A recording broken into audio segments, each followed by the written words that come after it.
This is take 2, Jinks Act. Good evening, I'm Palmer Field. You don't know me, I'm an old-time bohemian. I directed the cremation of care, which is a ceremony we have at the beginning of the grove where we burn care, about 10 times. And I want to tell you about the one in 1942. The grove was closed, you know, because of the war, World War II, the one we had with the Germans and the Japanese there. And so a bunch of us, 12 of us about, we're all 4F, which means, you know, you're physically disabled to go in the military. No arms don't work and legs don't work and stuff like that. And so we got 12 guys of 4F and came up in an ambulance, and we were going to do the cremation in order to have a continuum, you know. Well, we came up and there was no electricity and there was no water in the lake. So what we were going to do is have one of our 4F guys take a torch and walk across the bottom of the lake and then light care, you know, but the owl and burn them up. And all of a sudden we were starting, and all of a sudden the air raid guy shows up, you know, with a little hat and everything, and he says, "You can't do that. You know, we got Japanese planes upstairs, and we can't, you know, we don't know what they're going to do. They're going to bomb us or something because of your flame.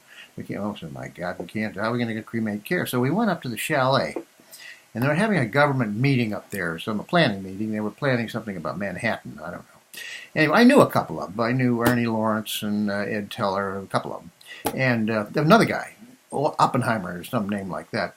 And he was there in a white suit and a martini. And he said, we told him, you know, we're having trouble. We can't ignite care here because of the regulations and the Japanese upstairs.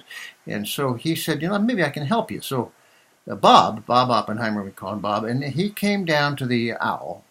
And he said, oh, wait a minute, all you have to do is convert matter into energy. That's all you have to do. The problem is you have to convert it at the speed of light squared. And he explained that there is a way, because it's molecular, the molecular strip above, you just duplicate that down below, and you can actually have the speed of light squared by moving your hands in the correct way so you get the molecular structure.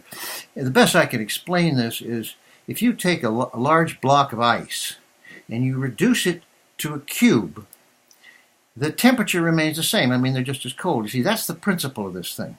So we got the high priest up there in a little can in front of him, and Bob took some chemicals that he had in his thing, uranium something and plutonium, I don't know, some number, and he put them together in the can, and then he said, when I move your hands around to try and replicate the molecular structure of the speed of light squared. And so the priest did this. And I don't know, I guess it worked, because the next thing I knew it was 1945 and we were rebuilding the owl.